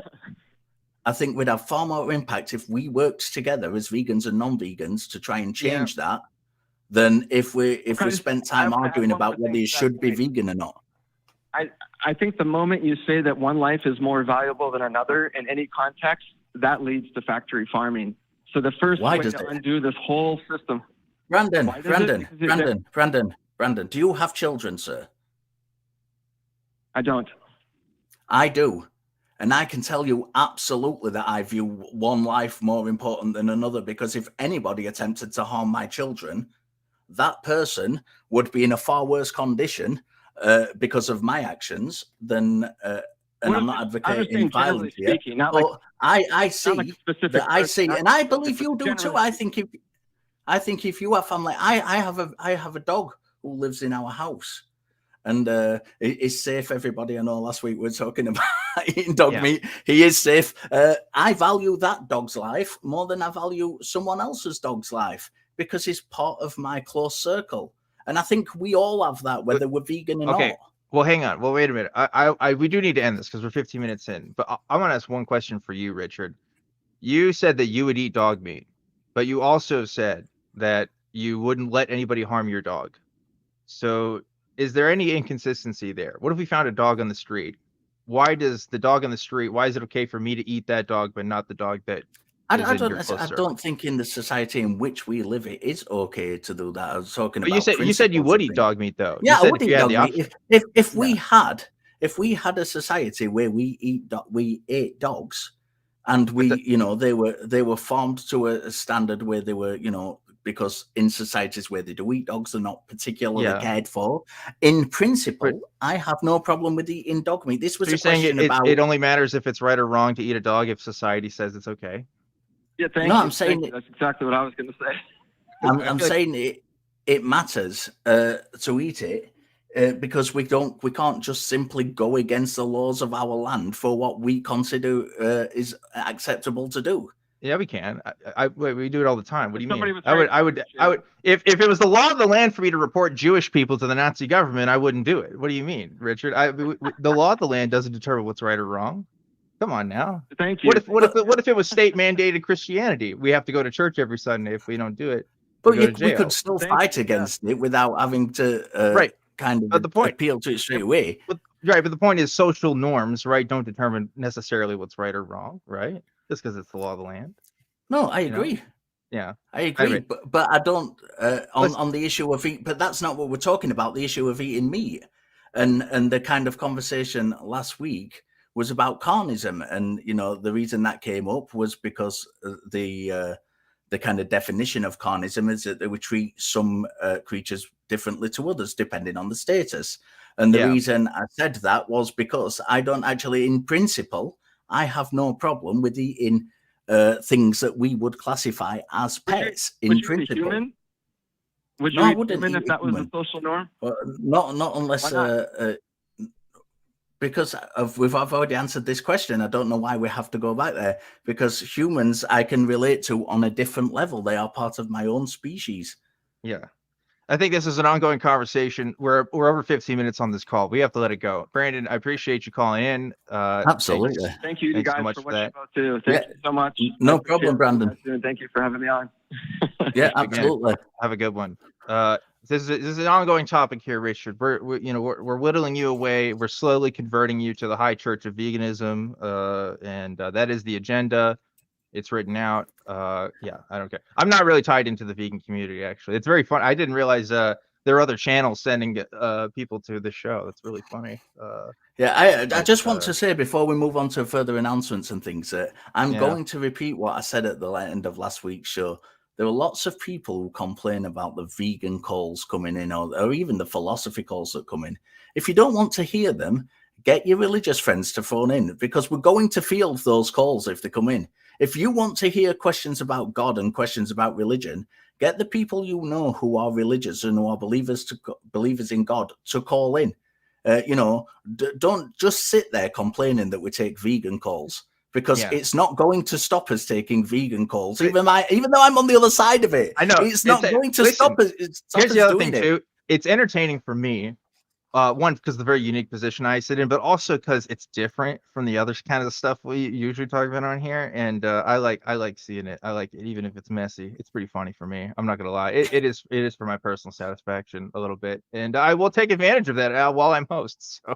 Anyway, Richard, thanks for being a good sport. And moving on, let's get a couple announcements out of the way, and we might have some theist calls here in just a second. Real quick though, the ACA does want you to know what is happening in the community, and for that there is an updated website. It's www.atheist-community.org, where you can learn about the organization itself, its policies, and what you can do to get involved. And we also want to hear from you. We want to know what you liked, what you thought was effective, and more importantly, what you thought we could do better. Specifically, what Richard can do better now that he's producer of Talk Heathen. So go complain to Richard now, and you can do that if you email tv@atheist-community.org and let us know, or let me know how much I suck as a host, or if I'm good. Whatever you want to tell us there, that's the email address to do it. And we're past the hour here, so we need to get to some of those top 5 patron announcements. So Richard, if you want to get that list set up, but while you're getting that up, I'm going to say, if you happen to be in the Austin area next week on the 27th, the Back Cruise weekend, we are also doing a live broadcast of Talk Heathen and the Atheist Experience. It's going to be a 3-host show for Talk Heathen and a 3-host show for Atheist Experience. We got Forrest, Valakai, J Mike, and Jamie Forbes next week, aka Blind Limey, and also Johnny P, Angel, Forrest, Valakai, and J Mike on Atheist Experience. It is a free event, of course. Doors open at noon, so check it out. You got that list of top 5 patrons, Richard? Absolutely. Number 1 is Dingleberry Jackson. Number 2 is Dion Lachey, who is incidentally a new patron. So it's great to see you too. New patron can jump got on up that to list. the top 5. Absolutely. Number 3 is competition. one of my favorite. Oops, all singularity. Number 4, Davor Valgin. And number 5, the old favorite, Kalevi Helvete. And an honorable mention this week to JP Young. Thank you all for your patronage. We really, really do appreciate it. And while we're on the subject, super chats, you can send super chats. We do have a super chat from Twinkle Toes for £10, which suggests to me that they are in my neck of the woods. And they ask, I'm reading this out because they ask Dan, what were your beliefs and what is your story on how you became an atheist? Thanks. Yeah, I feel like I've told this story a million times, so I will give you a truncated version and tell you where you can find out more. But in short, I was most often known for having a conversation of myself as a Christian with Anthony Magnabosco in the street epistemology community. And so that was kind of a thing for a while. There's a 30-minute conversation of me as a Christian. If you want to see that, it's on YouTube. That wasn't the reason why I became an atheist. It was, I call it a stepping stone in my path. I mean, I grew up as a Christian, and I talk about this more in the sequel video to that, which is also on Anthony's channel. But basically, the short version is I grew up as a Christian, was very much involved in the Christian community. And eventually, when I found that I couldn't actually demonstrate how my beliefs could be true, or at least I couldn't demonstrate them to be true more so than really any other religious claims, I realized it wasn't right for me to hold on to them because I just wanted to believe things that were true. So I eventually discarded those beliefs and got more involved in the atheist community. And hey, eventually I showed up here one day. So that's pretty cool. But it's a story you can check out again on Anthony Magnabosco's channel. There's a first video there, and there's a second video there where I go in depth more about my story. And I've been interviewed on a couple different channels as well. Sidney Davis Jr., who was on the show recently, also interviewed me on her podcast. So check that out as well if you want a more recent coverage, I guess, from like a few months ago, I think is when I did that. So yeah, check that out. Also, we just got another super chat here, so I'll go ahead and read it. It's from Robin Webster, who gave $5, who says, what would a vegan diet mean in regards to our development of bigger brains by eating and cooking meat? Good job with callers. And it's a great point. So it's been often speculated by anthropologists that one of the reasons why we have bigger brains is because of our ability to eat cooked foods. Now, this isn't a definitive answer as to why we have larger brains. It is one of many competing theories. However, it has a lot of traction. Truth is, we don't know for sure. The thing is, if we can synthesize proteins in the same level that we can get from like cooked meat and cooked products, I really don't see this being like a huge problem. And also, we're talking about in evolutionary terms, which matter for like millions of years sometimes. So it really just kind of depends. To me, this is like a very sci-fi hypothetical space question, which maybe that's what you were getting at, Robert. I don't know, but it's not a big concern for me if that's what you're interested in. I mean, it could have an effect, but really, how could we really know? I mean, we don't even know what our current diets do to us. We have a very limited understanding of nutritional science as it is. I don't know if we can make far-flung predictions like that in the future. Maybe some people think we can, but I'm not aware of a science that robust that can do that. I don't know if you had any thoughts on that, Richard, but yeah, that's my take. You're muted right now, Richard. Just FYI. Yeah, thanks, Dan. Yeah, I actually agree with Dan on that. I think you know, if that's the case, you know, our bigger brain development came from eating meat. That has nothing at all to do with whether we choose to be vegan now or not. You know, that we've already got those bigger brains. What would it have an effect going forward? We don't know. You know, we'd have to do the research. Yeah. Yeah. Something which neither of us are capable of doing. No, I'll tell you not that. at all. Not at all. But let's try to get at least one more caller. We'll see if we can take any more for today. We're talking to Herbert, who is calling in from Arkansas. Herbert, who says we are being deceived by the devil. Herbert, you're live on Talk Heathen. What's up? Hi. Yeah, we definitely are being deceived by the devil. And of course, all religions will tell you about that. But the deception is very simple, and it's right in our faces, and no one seems to see it. The big lie is about the nature of our reality and the nature of our realm and our planet and the solar system, and of who created what.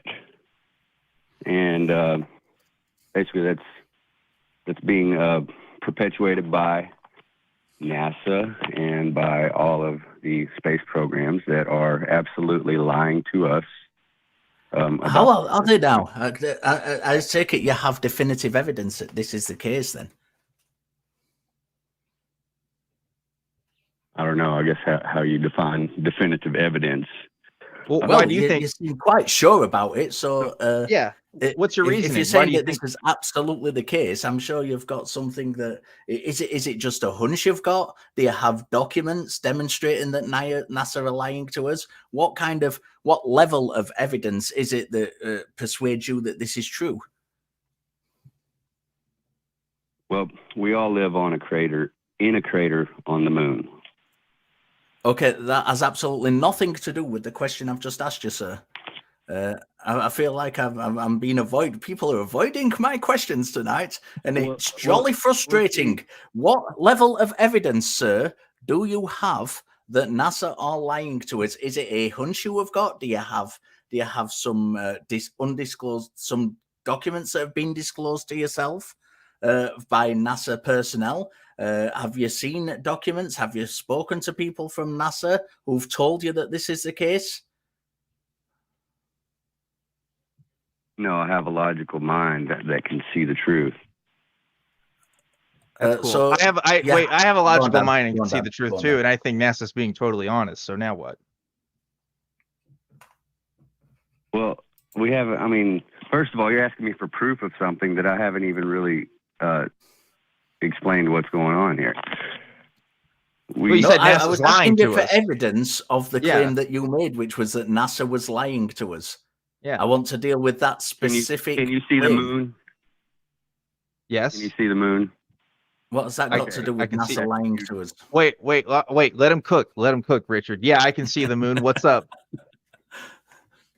Have you ever looked at the moon through a telescope or footage of a moon through the telescope? Yeah, I've done both.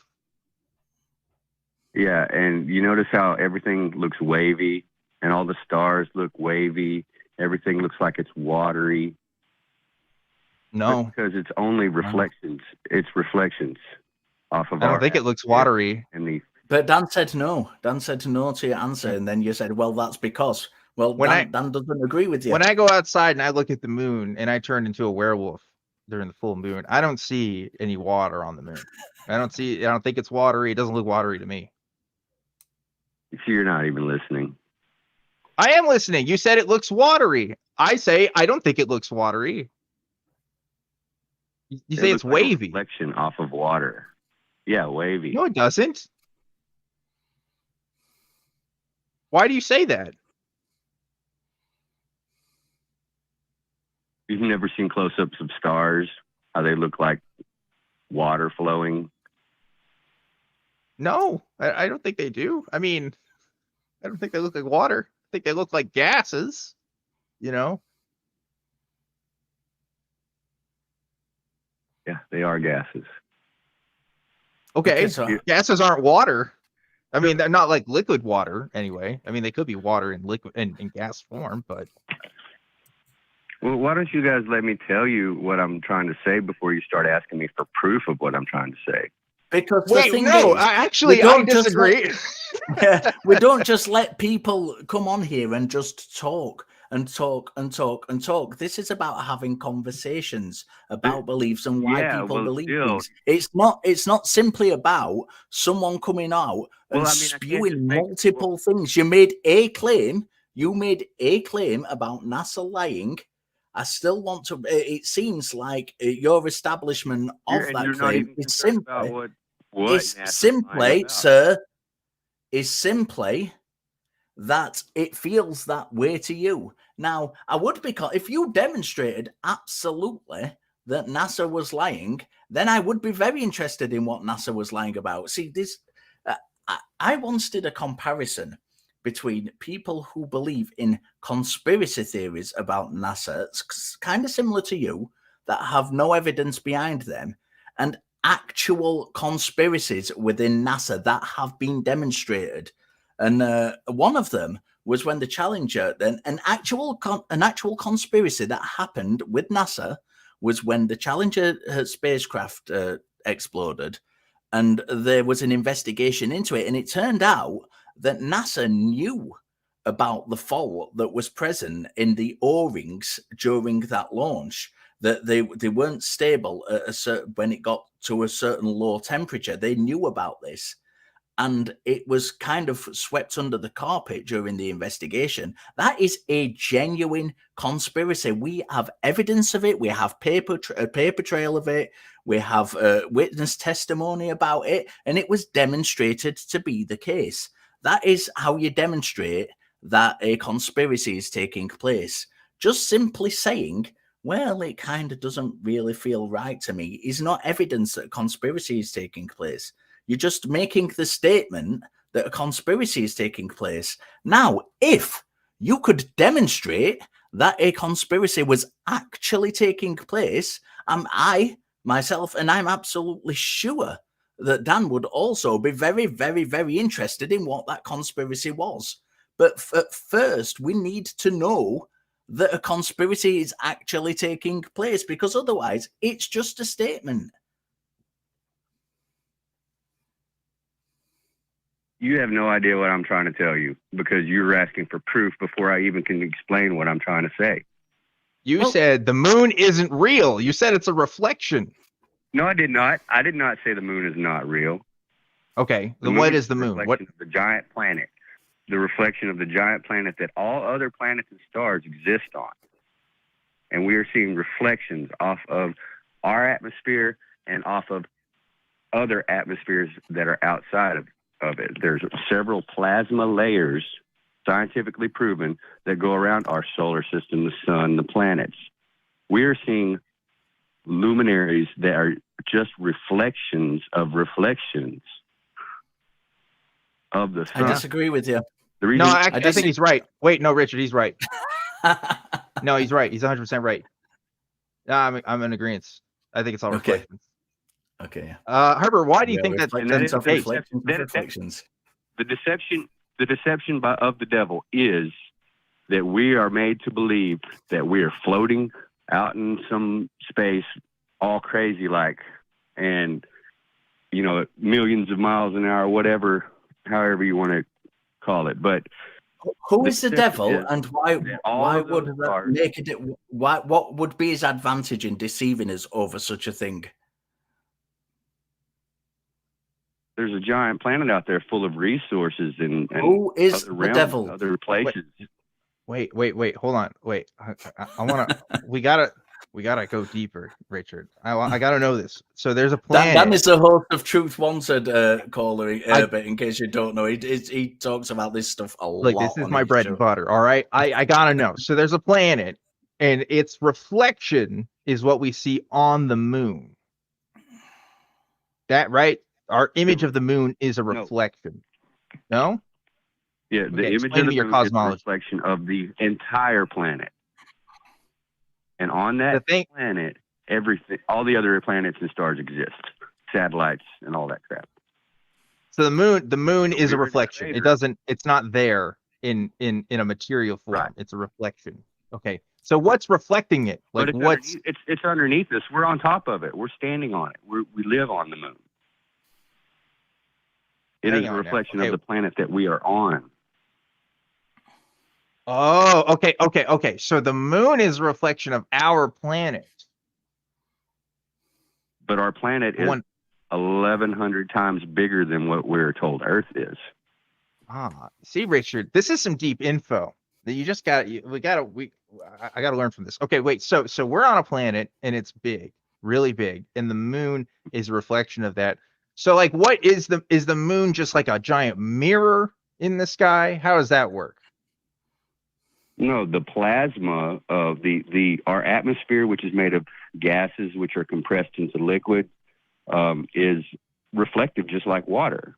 And so some of the light goes through and goes to the next layers and reflects off of that too. It's like having two-way mirrors or two translucent kind of halfway reflective surfaces bouncing the same light back and forth to each other. Some light goes through, some light comes back.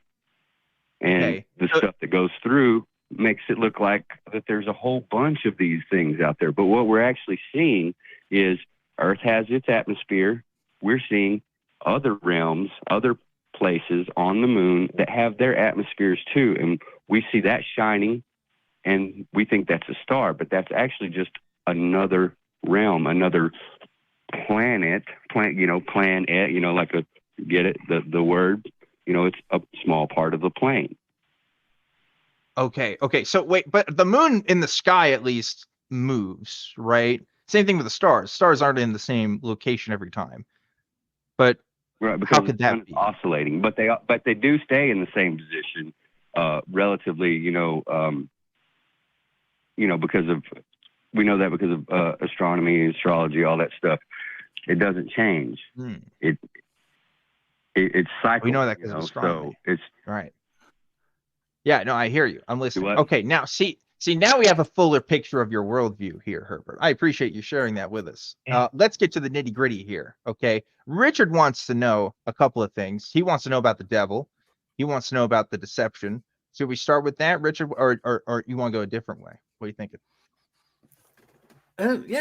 Who is the devil? I'm still interested in what this evidence is. The devil is the God of the Bible. The devil is the God of the Bible. We had a call about this last week as well. God of the Bible is deceiving us through NASA and presumably other spacefaring agencies. Everywhere, yes, all of them. Why should we care what the Bible says? Just like anything else, it has some truth in it. Well, there are certain things that have some truth in it that aren't all true, right? Definitely not all true. It's absolutely misleading. So why should we care about what it has to say then? How do we know this part is a true part? What if it's a fake part? What part are you talking about? Just any part of the Bible, right? How do we know the true parts from the Bible from the not true parts of the Bible? I wouldn't know. Well, you do think some of it's true, right? So you must have a method. Well, I mean, some of the historical accounts are true. Okay. I think they're just misinterpreted. Just like mythology is true.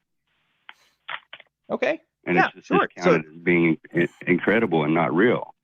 So some historical accounts of the Bible tell you. Yeah, there could be some exaggeration and stuff, right? In like mythology, right? Hmm. Yeah, I'm So following you there. how do we decide which is the right interpretation? Right. In other words, what if what you're saying right now, Well, this I'm not entire looking to the Bible for cosmology, like answers. you're not using the Bible for answers? No, I'm not looking to the Bible for answers. No, I'm looking Okay. around at the world.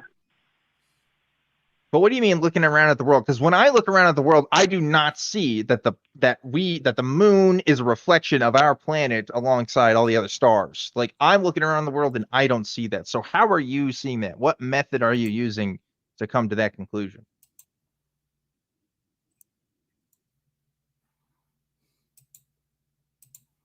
Because it makes everything else make sense.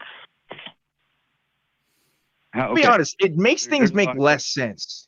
I don't think it makes more sense.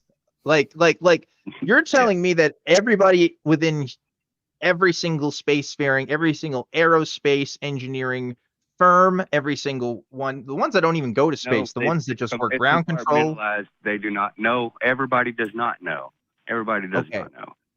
Just No, the the ones elites at the top. and you. The elites know. Elon Musk knows. Jeff Bezos knows. They are shipping products out to the people and other entities outside of our crater.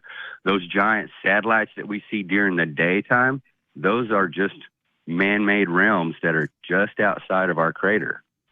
Herbert, you're saying Amazon's doing space deliveries? That's crazy. Wait, they can't. So is Elon Musk. They're late on my overnight. You're telling me they can go to space? That's crazy, dude. Yeah, that's wild. They have canisters that. Well, why else would they have fuel cells that don't get returned? Because they're just cargo, and those spaceships are just full of helium. Helium. There's no way if the cosmology, if the stars were like they said they were, and the moon was that far away, we'd never be able to get there.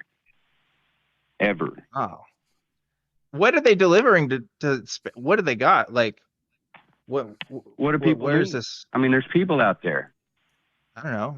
Dildos, phones, cables. What is it? Yeah. Why do you? Yeah, exactly. Why does Elon Musk think that he can make a phone that works on Mars? Because Mars isn't that far away.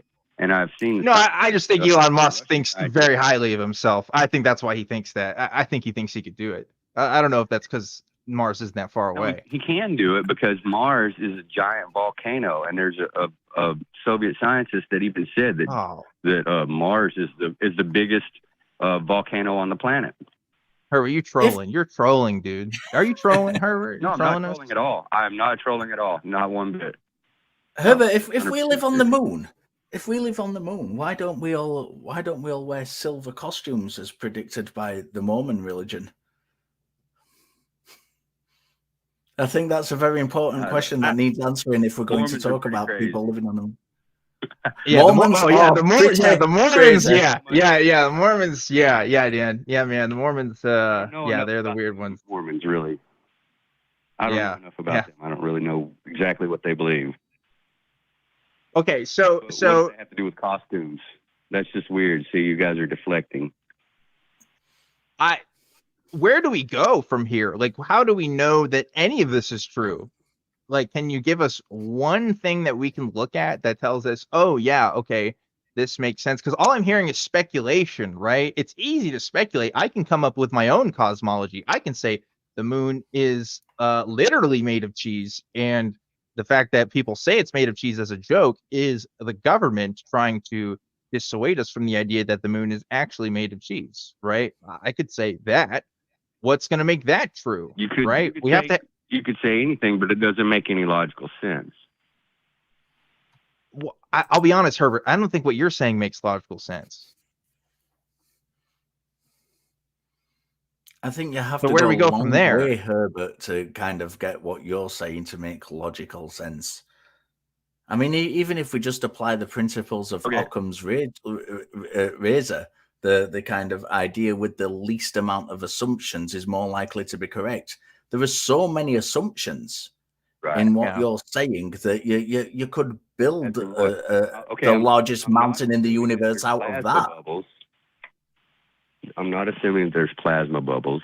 surrounding the planets in the solar system. That's scientific fact.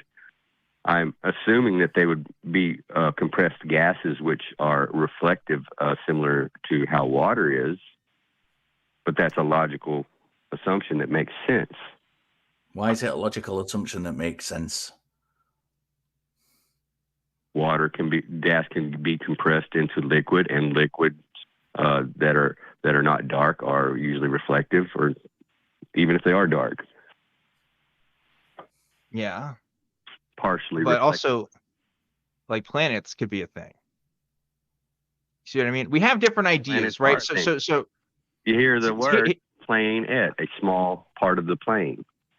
yeah, that's not what the etymology of that, I think. But here's my greater point, right, Herbert?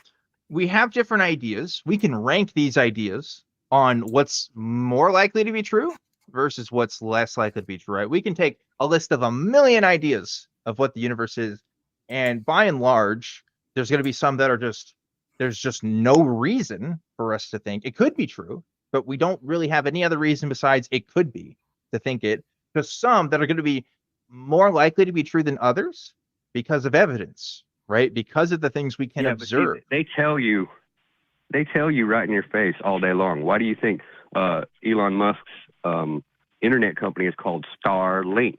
Because he is linking the stars that are outside of our planet, that are on the same planet, outside of our crater. Or it could just be he's a sci-fi nerd and he thinks it sounds cool. You see what I mean? We have different ideas about what one could be true. Yeah, you can play it all off like that, but when you really start to look at it as how it makes sense, why would he send his Tesla out there if he actually couldn't drive the stupid thing out there?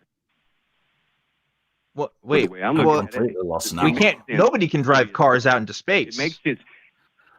Unless you're on the I jet beg stuff. to differ. I have seen Fast and Furious. I disagree with you, Dan, completely. Well, that is also a lie perpetuated by the government to make you think otherwise. But look, I think he put a rocket out into space with a Tesla car on it because he wanted to show off. That's why. No, right? He needs his car out there. He needs a car out there so he can cruise around. You think he literally needs a car? Herbert, you're trolling. You're trolling. There's a troll. I am at huge this troll. point I now. do not believe for a second you're being serious, trolling. Herbert. No, I'm 100% Come on, dude. serious. I have taken the executive decision to drop Herbert because I think that last remark Ridiculous. Come on. All right. Even if that's first of all, very unique cosmology. I'll give you points for creativity. But look, I could say 1,000,000 ideas, and none of them can be true because there's no reason for us to believe that it's true. I have yet to see a single thing that you said today where I should think it's true. If you're being genuine, which I'm suspicious of, but if there's a good chance you're being genuine, I really want you to think like, okay, how would you convince a guy like me, right? What's the best strategy to convince a guy like me? Is it just keep saying stuff because it makes sense to you? Or do you want to make appeals to my worldview, my understanding of science, my understanding of history, my understanding of politics in order to make something to be true? Because your worldview is so different from mine. I have no idea how I could connect that. I have no idea how I could incorporate any of your ideas into what I already believe. So good luck to you on your quest for truth. You have to demonstrate things, and this is, you often see this in conspiracy. And Dan, you know a lot about conspiracy theories, being the producer and the host of Deceitful. I do deal with it a little bit more than we do over here. But you know, the thing about conspiracy theories is you start with something like, and that's a popular one, NASA is lying to us. And rather than demonstrating that that's the case, because there is no reason in claims like that one that we've just heard, there is no way to demonstrate that's the case because it's not the case. So instead of simply demonstrating it is the case, which is what we should be doing if we're trying to convince someone it's the case, we have to start layering up. And what we get is a runaway train effect of more elaborate stories to try and justify the one before it. And that's how these kind of deep conspiracy theories start. And it's why they're so difficult to kind of, the people who are kind of caught up in them, it's why it's so difficult to get them out of them, because it's not just a case of saying, well, look at this one thing. There are layers built upon layers, each trying to justify the one before it. Yep, 100%. I agree with that. And folks, we are getting to the end of the show. But if you like what you see and you want to keep watching, Richard and I are going to go on the after show for the Atheist Community of Austin Discord. You should go to that tiny.cc/ACD Discord. It's a fan run Discord server, and both of us are going to be hanging out today. You get a twofer. So check that out. And of course, check out the Nonprofits, which is going to be streaming right after this show is completed. Let me see if there's anything else I need to say here. Of course, you got to like and subscribe, right? That's standard fare. This is YouTube, after all, or you're listening to it in podcast form, in which case you can find other ways to support us. But hey, please like and subscribe. Please help us out with the Patreon. Consider becoming a member if you like. And go to the Facebook page if you want to talk to other folks who like this show and want to see more of this kind of content. So let's go to the crew cam, to the folks who help make this show happen every single week. We'll give them a shout out and a thank you for all of our support and for just putting up with us, quite frankly. Because behind the scenes, I mean, Richard, not to talk shit, but kind of a diva. I mean, he's like my lighting has to be perfect. He's like, I need the ACA to order 100 cans of Mountain Dew just so I can get through a show. I mean, ever since he became producer, he just thinks I will not eat Blue Smarties. You can take all of them. He won't eat Blue Smarties. That's the whole thing. Any crew cam today for the crew? There we go. Look at wonderful those crew. lovely people Helping making this show happen every single week. And last but not least, we have to thank you guys, the viewers, because you are the ones who make the show happen. We couldn't have a show without you. Let's get some love rings out there for that if we can. Activating love ring lasers. See, this is actually how you know that we aren't real. Did you know that we're a reflection? Because look at these love rings. They come out in a circle, right? Kind of like if you threw a stone in a lake. So maybe we're actually the reflection, Richard. You ever think of that? I'm convinced that's it. We are. I got more. I got more where that comes from. But we're out of time. We got to end the show today. Whether or not you believe, if you're an essential worker, we want to thank you. If you don't believe, this is your community. If you do believe, we don't hate you. We are just not convinced. Thanks a lot, everybody. We'll see you next time. See you next time.